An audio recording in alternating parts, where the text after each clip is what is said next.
when you started, you came here at 8 years old. Your Right. father was already working here. That's right. Was he ever involved with music? He used to play the accordion also. Yeah. Oh. But in his job, he got blood poison in his forefinger.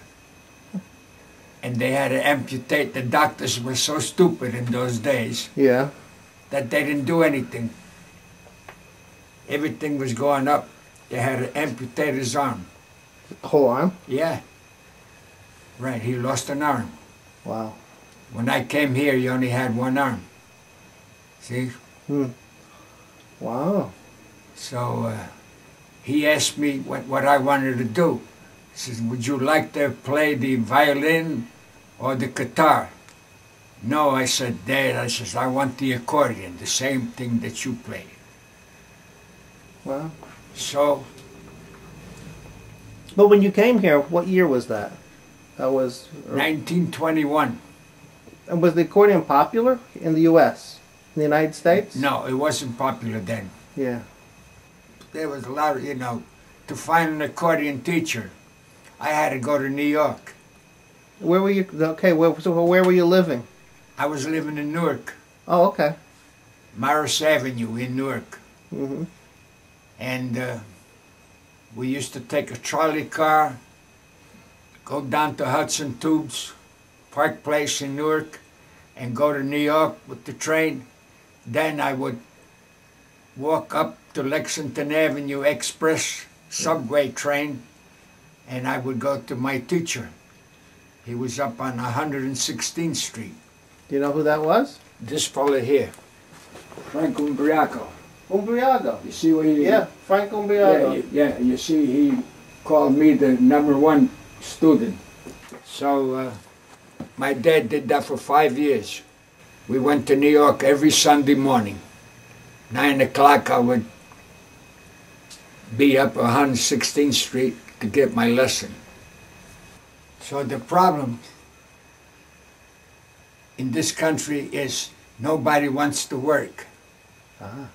When it comes to a musical instrument, you got to practice hours and hours a day, not minutes.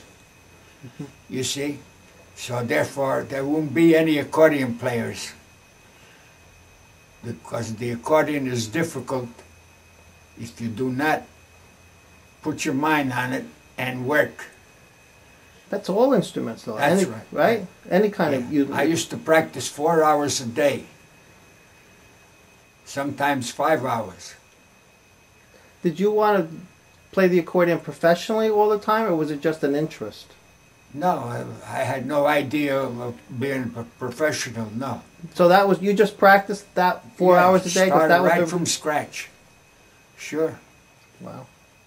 Yeah, I used to play for my dad in the evening before he went to bed, because he used to work all day, and by the time you have your supper, it's 7 o'clock. So at 7 o'clock, 7:30, Yeah. I would play for him. He wanted to hear me. Mm-hmm. And it's to learn the right. You got to learn all your scales, learn your notes, music renditions, so forth and so on. It's quite a... So, Mr. Umbriago, Yeah, he was the one who really got you right. playing. But before Umbriago, I had another teacher that was a friend of my father that lived in Newark also. He taught me what they call solfeggio. Solfeggio is to read the music and tap it with the beats, Mm-hmm. See? You have to learn how to sight read. And that's what I did for a couple of years before I got the accordion. Oh, so there was no Yeah. instrument playing. That's right. When I got the accordion, we went to New York. My father had to shell out $700 for an accordion. Wow. In those days. That same accordion sells for $7,000 now. You didn't start with the little 12 bass and work up? No. There were no 12 basses then. It was 120 bass. One choice. Okay. That's a full size. Yeah. You see? And the accordion came up to my chin, you know. I was only 8 years old. So I practiced and practiced again. Wow.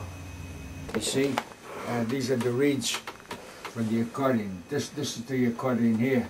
Would you call that a very well-made accordion? Oh yeah. Well, they were the only factory located on 333 6th Avenue.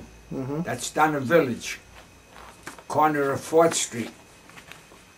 Excelsior used to be up on the 2nd floor. Oh. And they made the accordions for all the professionals. Charlie Magnante was well known in those days. He used to play all the radio programs. Yeah. He used to be at so many shows, you know. You see, Magnante's, well, yeah, he's quite a bit older than you. Yeah. Yeah. So he was one. Is he one of the few people that you looked up to when you were learning sure. accordion? Yeah. Who were the other people that you remember Well, when you were learning that were big? Magnante, Joe Biviano used to live in Jersey City. He's the brother-in-law. He married his sister. And they're all gone now. They're all dead. They're old. I'm the only one of the top form. This picture here that you see here. That one? Yeah. I'm the one on the right-hand corner there. And next to me is Frosini, this fellow here. Uh-huh. He was my final teacher. Pietro Frosini. Yeah, and he used to live in Long Island. And who's the other people? All well known. Oh, I know. There's Pietro Deiro there in the middle there with his hand by his chin. Mm-hmm. This Galla-Rini? Yeah, that's it. That's Pietro Deiro. Galla-Rini was not there because he didn't belong to this organization, the American Accordionist Association. We formed that in the 30s. Yeah. We formed that. I was one of the vice presidents. Pietro Deiro, the old man of the accordion, this here. Yeah. That's it. Pietro, Deiro. yeah, That's it. this is Frosini here, Mm-hmm. and me, and a few others. Here's Joe Biviano. Yep.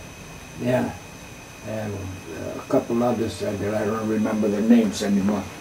So many years it went through, you know. Yeah. So that's the story. And we played at the World's Fair with my accordion band. You could see in this picture here, I'm conducting. Right here. Yeah, New York World's Fair. 1939. 1939. Yeah. And that's one of the accordions that my teacher, Umbriaco, ordered in Italy. That was made for me. That was 43 keys from Wow. F to B. Big Yeah. keyboard. Most accordions are from F to A. See? That had 43 keys in those days. Yeah. And this is a picture here when I went to Italy in 1937 to represent the Soprani company. Mm-hmm. They used to make, they were the biggest factory in Italy. They had 800 people working. Wow. Yeah. Today they're all gone. They still make accordions in Italy, right? Yeah, but Not like the... I spoke to the fellow that gives me makes the accordions now, fellow by the name of Tombolini. He says 7 factories have gone out of business. Wow. In the last month. So conditions are, you know, Mm-hmm. you can't make a living anymore. So that means that not just America, but the popularity of accordions all over the world is not as much. Well, it's well known in certain countries. Italy in those days, there was nobody playing the accordion. Now there's a few. Mm-hmm. There's a few that play all over the country. I've been in Italy. The last time I was in Italy was 4 years ago. And You've traveled a lot. Yeah, I used to do, every year I used to go to Italy. Mm-hmm. And I've been all over the country. Different countries. So when you were learning accordion, Yeah. Most of the music was classical, or was it popular or ethnic, like Italian, or was it Bach, Beethoven? All popular, I mean classics. All classical. Classics. And there's no, you don't play any popular songs. See? You gotta play all the long hair stuff, you know? Okay, yep. Yeah. Yeah. So that went on for quite some years. I played in all the theaters in Newark. The Proctors, the Hill Theater, and then there's the Burlesque House Theater on Washington Avenue.